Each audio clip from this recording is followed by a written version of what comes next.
This episode is brought to you by Game Zone. Real player? Real game.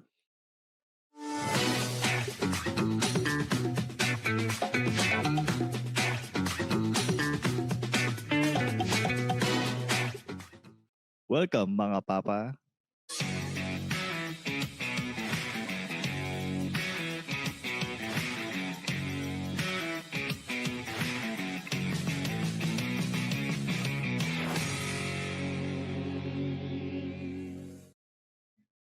Kung mapapansin nyo, bago na yung aming intro.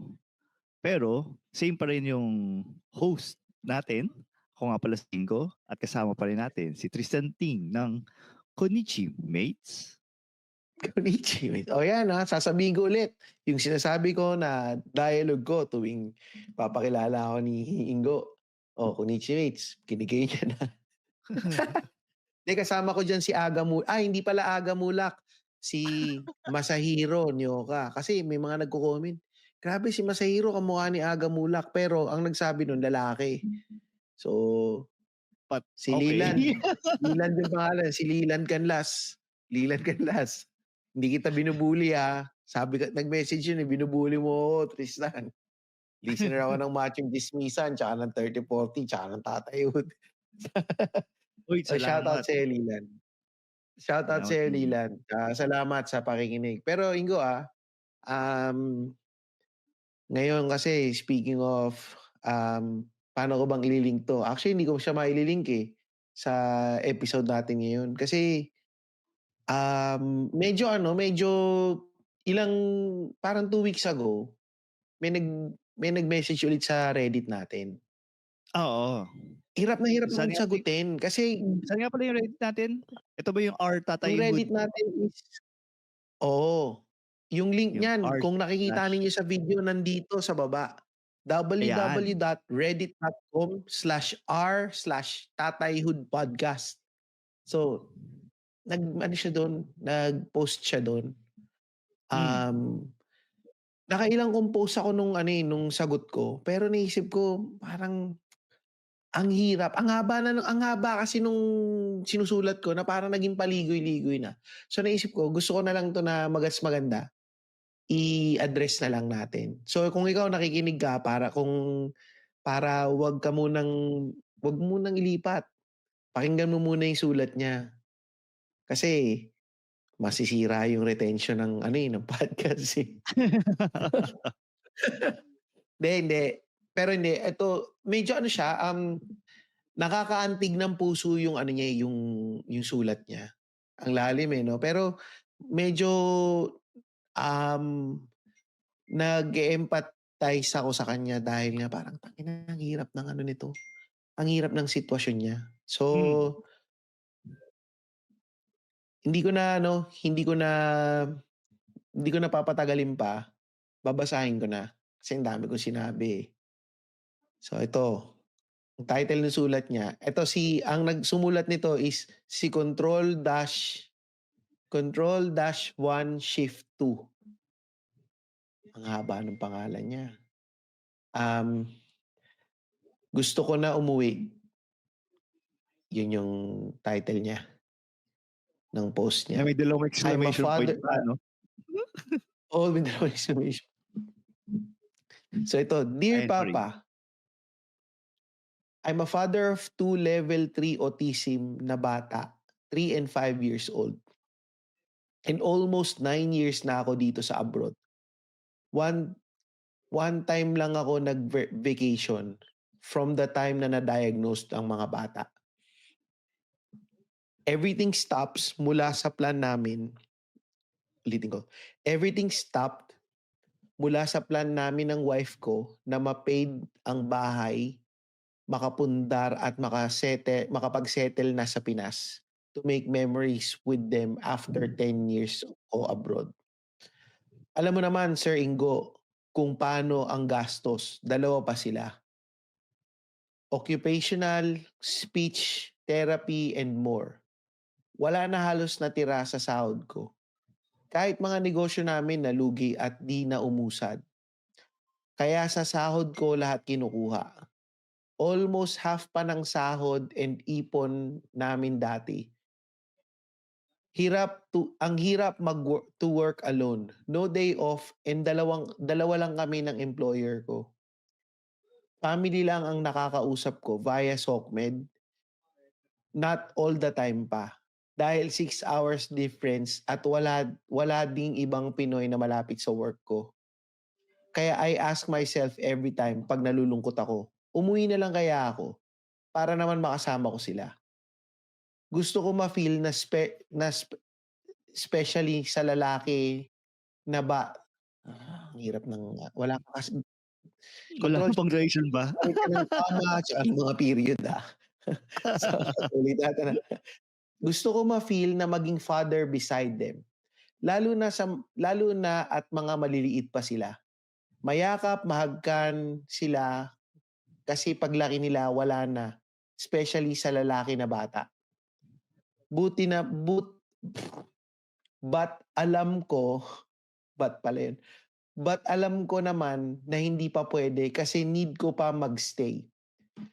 So difficult provided kasi sa kanila. Ano ba? So difficult Provide kasi sa kanila. So difficult i-provide sa kanila kung yung kinikita ko now.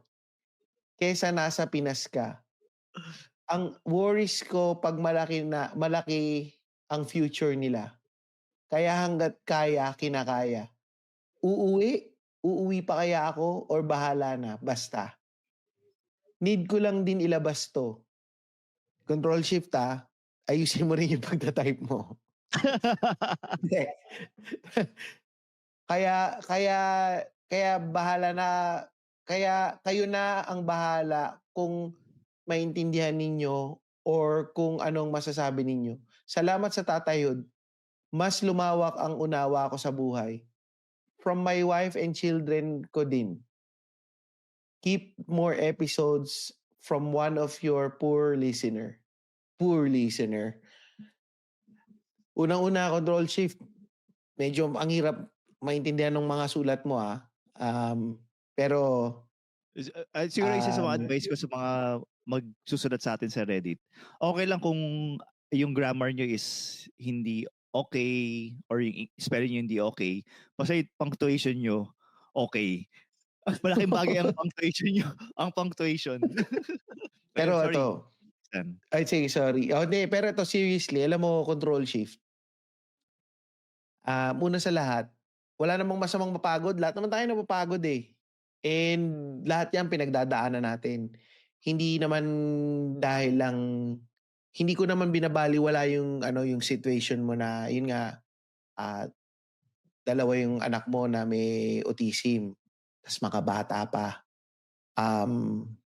Pero wag mong masyadong kasi lalo na yung asawa mo, syempre ikaw yung inaasahan niyan Kailangan nating, ewan ko kung tama tong masasabi kong payo na kailangan mo pa rin maging matatag siguro. Na wag kang magi-give up. Wag kang mag-give up. Oo, mapagod ka, magpahinga lang. Ano mo lang. Siguro, try mong wind down muna. Or at least, kung kaya mong umuwi. Sabi mo kasi 6 hours yung time difference. So, iniisip ko kung nasa ang lugar ka Baka nasa Middle East, no? Oo, baka nasa Middle East. Baka mahirap sigurong umuwi, no?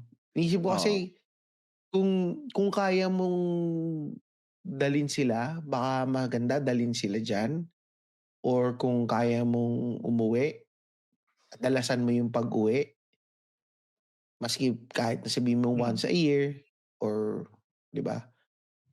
Hindi ko kasi masabi kung ganong kahirap umuwi Pero as much as possible, maganda sana umuwi ka para rin for your own sanity, for the sake of your kids and for the sake of your family. Kung hindi mo talaga kaya na i-let go yung trabaho, syempre yun nga ang hirap nung gastos nung mga therapy baka pwede, from time to time dalasan mo lang umuwi kasi sabi mo nga dito, ilang beses ka na umuwi since parang 10 years ka na sa abroad, Once lang siya umuwi. once lang siyang umuwi, Oo. once lang siyang nagbakasyon. Hindi ko alam kung ano yung sitwasyon mo control shift, pero siguro make it a point lang na kung kaya mong umuwi, magtabi ka ng konti, pang-uwi mo lang. Tapos maglatag ka na siguro ng, pang long term plan mo na Mm. alam mo yun na ang hirap magpayo, Ingo, nahihirapan ako kasi parang, 50-50 ako dito, na uuwi ka pa ba ng Pilipinas or mag-i-stay ka ba kung nasaan ka? Kasi papaano yung kabuhayan nila? Ikaw ba, Ingo, papaano yan? Kasi sa'kin ito yung iniisip ko dito, eh. Oo, Sige, ano uuwi naman ka 'yan. kasama yung mga anak mo, pero wala kang panggastos. Oo, medyo mahirap nga 'yan. 'Yan yung cliche na saying na, "I'm stuck between a rock and a hard place." Oo, yun mismo. So, yung siguro well, kung gusto niyo makita yung grade 1 daw yung reading skill ni Tristan. Hindi, Yun nga. yung punctuation talaga, yun yung nakakasira sa'min. Pero ayun, kung ako yung nasa sitwasyon mo control shift. Um, Kasi inaalala ko yung sitwasyon ko about 10 years ago dun sa previous company. Dun sa isa sa mga paborito kong kumpanya. Na-stuck din ako sa ganyan eh. Yung tipong, yan, same situation mo, pero isa lang yung anak ko na may autism. Well, at yun, isa lang yung autistic na kid na sinusuportahan ko. So, ang feeling ko nun parang stress ako sa office, tapos pagod din ako sa bahay dahil nga mag-aalaga ng bata. Tapos doon ko naisip na sige, i-dedicate ko na yung buhay ko sa kid ko na i-support i-support siya na all throughout sa therapy.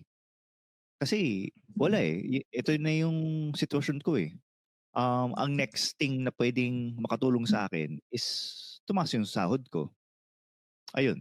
So, yun yung sa tingin ko, kung ako ay nasa sitwasyon mo, yun yung magbibigay sa akin ng medyo wiggle room pagdating sa finances. Kasi based sa mga reply mo sa Reddit, mukhang mukhang alam niyo naman kung ano yung gagawin niyo. Ang problema talaga is yung wiggle room niyo or yung capacity niyo para gawin yon. Ay sorry, nalilimitahan kayo sa gagawin niyo kasi limited lang yung finances niyo. So kung makakahanap ka ng ibang trabaho na kung nasaan ka man na mas malaki yung kita, kahit siguro mga 10%, 20%, malaking tulong na din yan.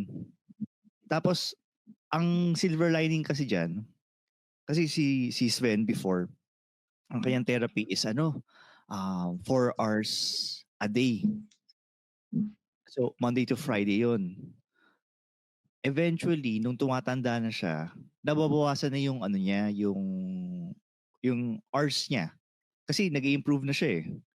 So, eventually, well, hopefully, mabawasan din yung therapy hours ng anak nyo para sa ganun, magkaroon din kayo ng wiggle room. Pero for now, ang madaming sacrifices kayong gagawin. Yung mga out-of-town trips nyo, yung mga pagbili nyo ng mga small things, even yung mga small things, talagang mag-a-add up din yan ng malaking expense. So, pati yung mga small things, di kayo makakabili. Well, yun yung sa experience ko din. So, ayun. So, in short, i-sacrifice mo muna yung sarili mo. Alam ko medyo mahirap talaga, tapos kailangan mo talagang panindigan. Kaya din, isa sa mga advice ko is mag-seek ka ng professional help para kahit papaano, masuportahan naman yung mental health mo. Ito nga eh. Sige, go Ingo. Go. Kasi, di ba, Tristan, sinabi mo din earlier na, na parang lahat din tayo napapagod. So, yung nararamdaman niya is normal. Oo, So, normal yun. oo. And ina-acknowledge ko naman na very well acknowledged naman yun na nakakapagod talaga eh. Minsan, Oo. ako, yung dalawang anak ko hindi naman autistic pero ano naman, minsan nakakapagod lang din na kaya nga what more pa yung malayo ka sa mga anak mo, tapos mag-isa ka lang, wala yung asawa mo. Mas matindi. Parang hindi ko nga ma-fathom kung ano yung nararamdaman niya kung ako yung nando sa sitwasyon na yun. Kaya nga parang hirap na hirap akong magbigay ng advice kasi baka mamaya maging Masyadong idealistic. maging maging masyadong Oo. idealistic Mm. na hindi na maging realistic. Pero yun nga, ako siguro papa-control shift. Siguro ang pwede kong mapayo talaga, yung ultimate na pwede kong masabi talaga sa'yo is kung may paraan ka para makauwi, even for a few days, for a few weeks, gawin mo. Kasi kailangan ka ng misis mo din eh. Ang concern ko rin dito yung asawa mo eh. Kasi yun nga, nasabi mo na dalawa yung autistic na bata. Mag-isa lang siya. Hindi naman yan lahat, sa pera lang eh. Oo, Totoo yan. nakakahinayang, may pamasahe, pauwi. Pero yung pamasahe mo pauwi, I assume, kikitain mo yan. Kaya mo kitain ulit yan. Pero yung oras na nandun ka, even for a few days, hindi yun mababayaran ng maski anong halaga eh. Yung presence mo, it's what that counts. Yun yung nagmamatter. So, At saka kung yun nga, riding do sa sinabi ni Tristan regarding sa wife mo. Kunyari nakauwi ka, yun yung time din na matutulungan mo yung misis mo or probably pwede magkaroon ng break yung misis mo na mag-alaga. Malaking tulong din yun. And even sa'yo, kailangan mo din umuwi pa minsan-minsan para sa sarili mong mental health. Tapos magkaroon ka ng reflection. Tapos, siyempre, hindi lang reflection bilang yung breadwinner, kundi siyempre, as your own, as an individual. At dahil dyan, trabaho muna tayo.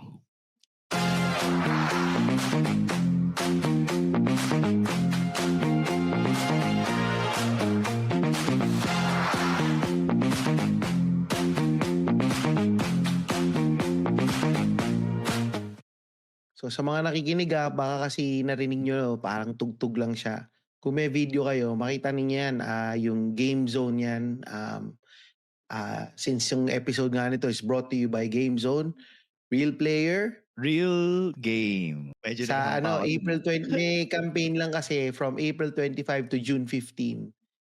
Check nyo na lang sa gzone.com. Andun yan, makikita nyo kung yung campaign ng Game Zone. So salamat ulit sa Game Zone for this episode. Yun. Ang bigat ang bigat ng problema niya. Kasi uwi ba ako? Mag-stay ba ako? Lahat yan may consequence eh. And lahat din yan may positive. Sa akin lang, sige, ilalatag ko lang. Yung positive pag hindi siya umuwi. Positive dyan yung pera. Mas kaya niya suportahan yung lahat ng therapy ng anak niya. Pero yung negative nga, malayo siya sa mga anak niya. Lumalaki yung mga anak niya, hindi niya kasama yung asawa niya. So, i-weigh mo yan ngayon. Nasa sa'yo yan. Ano ba yung mas importante? Yung pera o yung presence mo sa mga anak mo? Pero yun nga, pag umuwi ka, present ka doon, pero yun nga, wala naman yung pera. So talagang ang hirap nung choice eh. Ang hirap. Parehong bagay is kailangan, Essential pero pareho. essential pareho. Ako sa mga listeners na sa tingin nila, "Ah, pareho naman pala autistic, eh, hindi naman nila mapapansin na wala ka." Hindi totoo 'yun, mapapansin nila 'yan when growing up na siyempre ano 'yan, kumbaga kung lagi kang wala dun, lagi kang hindi nakikita, hindi sila magiging familiar sa'yo, and yung mga may mga autism, nabubuhay sila mostly sa routine. So kung hindi ka part ng routine, 'pag umuwi ka, para ka lang stranger.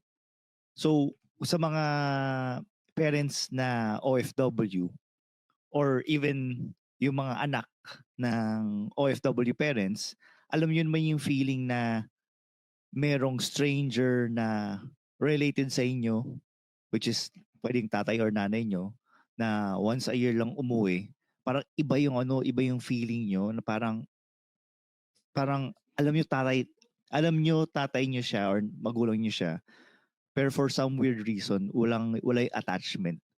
So, nararamdaman din yun ng mga ng mga batang may autism. So, anong Eto, mapapayo natin? Baka dapat pero basahin muna natin yung yung to. comment ni Sunny Sazon. Sabi niya, baka mas murang cost of childcare sa Manila and maka-focus siya sa earning money. Oo, baka Um, ang siguro sina-suggest ni Sunny is mag-stay na lang siya kung nasaan siya para oo, maka-focus siya to earn money. Hindi oo. sa'min galing yan, kay Sunny galing yan, Yun nga, ang hirap, sa totoo lang, ang hirap kasi lalo na pagka i-weigh mo pera versus presence. Yung yung ang iniisip ko lang kasi lagi diyan, yung pera kaya mo yan laging kitain, eh. Hmm. Pero yung mga oras na nawawala, hindi mo siya naibabalik, eh. Pero nagkaroon ako ng ganyang, inisip ko yung scenario na yan nung napunta ako for a week, um, out of country. Naisip ko, kung dito ako magtatrabaho, magpapadala ako ng ganitong pera, pero hindi ko makakita yung anak ko, like forever. Kumbaga parang inisip ko, sige, ano ko na 'to. Kumbaga, tatanggapin ko na 'tong fate na 'to, itong situation na 'to. Kung ganito ay well, yun yung personality ko, Mm. um, na parang wala, eh. Ang alternative diyan is gagawa ako ng way para, makuha ko yung family ko. So, while waiting, talagang isa-sacrifice ko talaga yung presence ko. Yun The nga lang, the katulad sinabi, ultimate sacrifice talaga, 'no? oo, yun nga yung sa sinabi nga to the point of Tristan, yung sacrifice ko ang kapalit nun yung oras sa anak na hindi ko naman mababalik. Oo. So, And talagang then kung tayo. parang medyo magiging parang ang selfless lang nung mangyayari. Kasi yun nga, kasi yung nga, parang yung mga bata kung hindi ka naman nila nakalakihan na nandun ka, hindi naman yun magtatampo sa'yo, eh. You're just a stranger, pero ikaw Oo, kasi gusto mong mag-build ng relationship sa kanila, eh. Pero yun nga, puwede mong i-sacrifice na lang yun for the sake of your kids, your family. Puwede rin gano'n. Pero ang hirap, nahihirapan ako. Ang hirap nitong tanong na 'to talaga, Ingo, ang hirap na, yung um, situation 'no? yung situation, nahihirapan din ako sa situation. Gusto ko Kasi rin kasing maging sensitive hmm, pagdating sa pagsasabi kasi baka mamaya kasi ako andun ako sa point na umuwi ka, kailangan ka ng asawa mo, eh, kailangan ka nung anak mo. Pero yun nga, siyempre may mga ibang tao dito na magsasabi na, "Hindi, napaka-insensitive mo, eh, kailangan ngang kumita kasi ikaw hindi mo problema yung pera, ganito, ganito." Hindi dahil dun, eh. Um, Mas ano din, eh, ako naisip ko lang din kasi nung lumalaki ako, nung bata ako, both oo, nung magulang ko nandoon, pero wala mm, kaming pera. Oo. Pero lumaki ako ng maayos kasi nga, hindi naman perfect yung pamilya ko na lagi kong Mm. nasasabi dito, yung tatay ko ganito, ganyan. Hindi naman perfect pero lumaki ako na meron namang na-build na maski papaanong relationship sa both ng parents ko and meron ding na-instill sa'kin na values maski papaano. At Tapos saka kinukumpara ko sa misis ko, kasi yung misis ko, tatay niya nasa abroad, eh. So, hmm, sa kanya ang pakiramdam daw niya laging sinasabi sa'kin ng misis ko, "Oo, may pera kami, may pera ako lagi, pero wala akong relationship sa magulang ko, eh. oo, Uuwi sila, pag-uwi nila, 1 buwan lang sila dito, tapos ilang araw lang kami magkasama, tapos aalis na ulit." Nasanay na akong gano'n, na oo, parang wala akong identity para sa sarili ko, na ito yung tatay ko, hindi ko nararamdaman na pinoprotektahan ako ng tatay ko. So, naisip ko, kasi all along iniisip ko dati lagi parang grabe malas ko. Sinasabi ko sa nanay ko dati, "Dapat nag-abroad ka na lang, okey lang. Wala ka na lang dapat para may pera tayo." Pero hindi, nakita ko yung side na yun sa misis ko, eh. Sabi mm, niya, "Napakasuwerte mo kasi nakikita ko yung pamilya ninyo masaya kayo kahit wala kayong pera. oo, Kasi magkakasama kayo, eh. And tignan mo ngayon okey na rin naman kayo, eh." Pero yun nga, hindi niyo sinayang yung oras. Kaya nandun oo, ako sa point na gano'n, eh, na parang kung hindi mo ma-let go yung trabaho mo, umuwi ka. Make it a point na umuwi ka. Once every 6 months, once a year. So, yun. kahit siguro kahit once every 3 years, basta makauwi ka lang. Kasi feeling ko yan din yung parang magpapa-inspire sa'yo na kumayod na, parang meron kang something to look forward to, eh. Tama, tama. Ang ganda niyan, oo nga. Tama yung sinabi Pero mong yan. tsaka yung Tristan, feeling ko mas mas makaka-relate ka din ng sobra sa kanya kasi puwede mong i-imagine na, okey, nagtrabaho ka sa Australia. Paano kasama mo mga yung family mo. Imagine mo na, or imagine niyo na lang kung si Tristan lang 'yan diyan tapos yung family niya yung nasa Pinas. So, parang based sa mga kuwento din ni Tristan at saka sa mga post din ni Tristan sa social media niya. Saan nga pala yung social media mo, Tristan? Sa IG? Sa Instagram @Tristan Ting sa Instagram. So, Ayan, follow niyo kami diyan. kung Pati sa mapapansin @Tatayhood Podcast, ayun paki-follow na rin. ayun, tsaka sa Ingomar83 paki-follow na rin. Pero ayun nga, going back to sa social media account ni Tristan, kung mapapansin niyo dun, puro family. So, sa malamang naman kung hindi niya kasama family niya, wala siyang ipo-post dun kundi pagkain. So, 'di ba Oo, napakalungkot. So, definitely oo. madali lang din ma-imagine ni Tristan 'yan. Not because din na na malaki ang kinikita niya diyan, pero siyempre yung longing pa rin na part ka ng isang grupo, or andiyan yung family mo na alam mo pag-uwi mo puwede kang mag-vent out, puwede kang magkuwento, excited ka makita misis mo, Mm, excited ka sa weekends na makakalaro mo yung mga anak mo. So, malaking bagay din talaga yun para ma-refresh mo yung sarili mo dun sa sa work week mo. At dahil sa work week na yan, magtrabaho ulit tayo. For free, may chance pang maki-split ng over 34 million pesos and a chance to claim up to 14,640 pesos daily. May 2 event araw-araw. Chika na ba? Visit gzone.ph today. Tandaan, ang gaming dapat fun-fun lang. Visit pagcor.ph/regulatory email keepitfun@pagcor.ph. Promo runs from January 1 to December 31, 2025. EGLD reference number MKTG 2024-2564. Gaming for 21 years old and above only. Keep it fun. Game responsibly. yan. Tsaka sasabihin ko lang Ingo, nung for your perspective for context lang din, nung dumating ako dito ng 2015, dumating ako dito ng October 2015. Hmm. Ako lang mag-isa.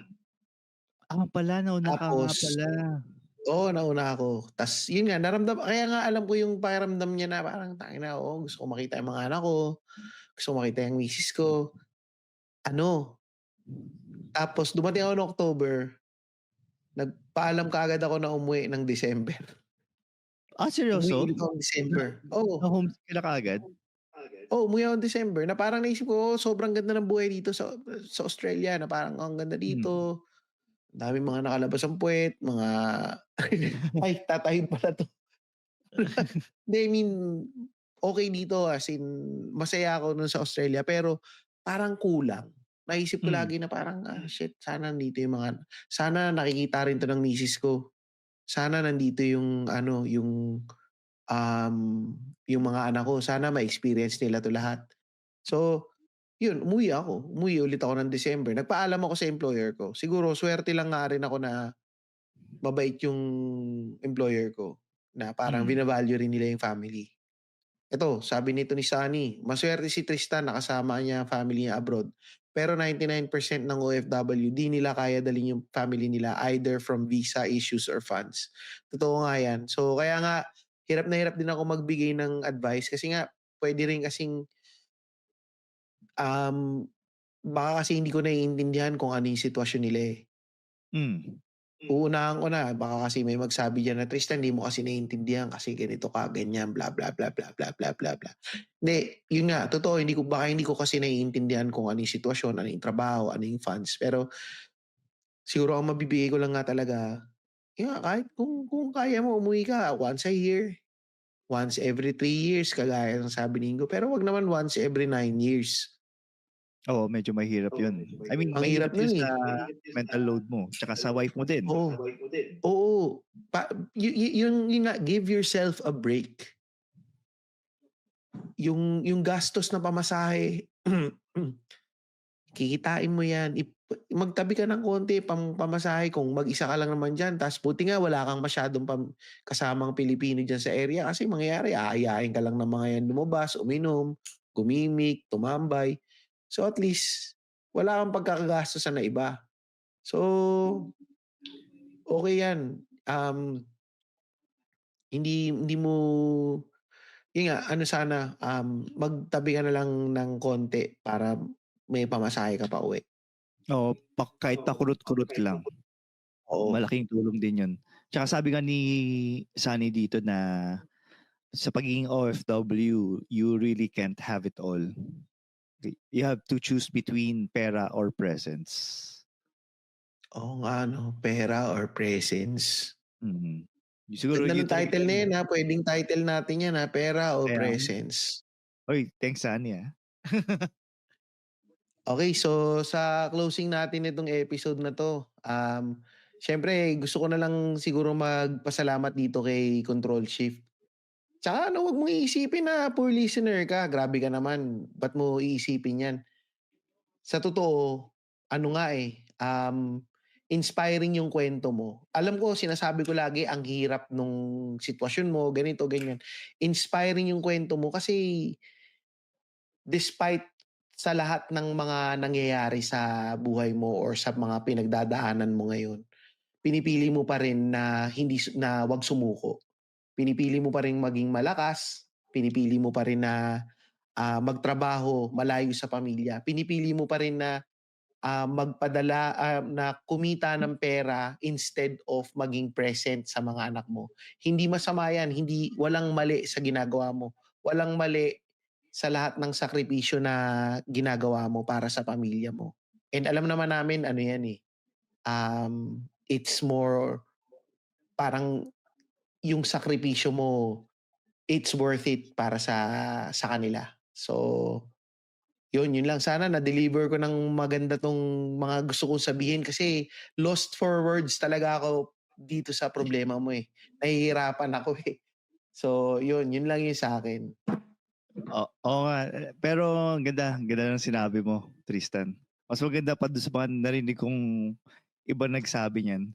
Pero, ayun, sa mga listeners natin, mga papa, alam niyo naman na dito sa Tatayhood Podcast ay open kami dito sa segment namin na Dear Papa. Kaya magpadala lang kayo ng mga sulat kung gusto niyo ng anonymity. Punta lang kayo again sa reddit.com/tatayhoodpodcast. Kung gusto niyo makita yung pangalan nyo, punta kayo sa Spotify. Nire-reply namin yan pag weekends at dahil nga medyo naninibago pa kami sa Reddit. Nakalimutan na namin i-approve ang mga post nyo kaya hindi nyo nakakita. Maski mga post namin, hindi namin na-approve na ganun pala yun. Kaka-approve ko lang lahat ngayon. Kaka-approve pa lang namin tapos mag-check din kami mamaya ng Reddit sa mga iba pang mga replies nyo na hindi pa na-approve. Magpadala lang kayo at babasahin namin yung mga sulat nyo na taos puso naming na-enjoy. Tsaka kung gusto niyo rin, mag-message din kayo sa Instagram at Tatayhood Podcast or sa amin ni Ingo. Ano ulit yung Instagram mo, Ingo? Ang Instagram po ay Ingomar83. At ako naman ay at Tristan Ting. Napakadali. So message nyo lang kami kung meron kayong gustong sulat or gusto nyo ng payo. Babasahin namin yan dito sa Tatayhood. So, yun lang. Salamat. Sorry. Ay, tsaka huwag niyong kalimutan na this episode is brought to you by Game Zone. Real player, real game. Ayan, nagkatapos na naman sa bagong episode ng Tatayhood Podcast. Kung gusto niyo pag-suportahan, directly punta lang kayo sa www.patreon.com/papapodcast. Papa Patreon.